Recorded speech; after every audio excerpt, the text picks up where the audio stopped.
మనం అంతా దేవుని ముఖాలు అప్పుడప్పుడు చూస్తాం.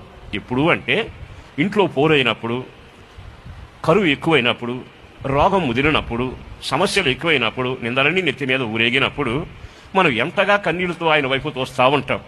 కానీ ఈ కీర్తనాకారుడు అంటాడు, అనుదినము నీ ముఖ దర్శనం నేను చేస్తాను.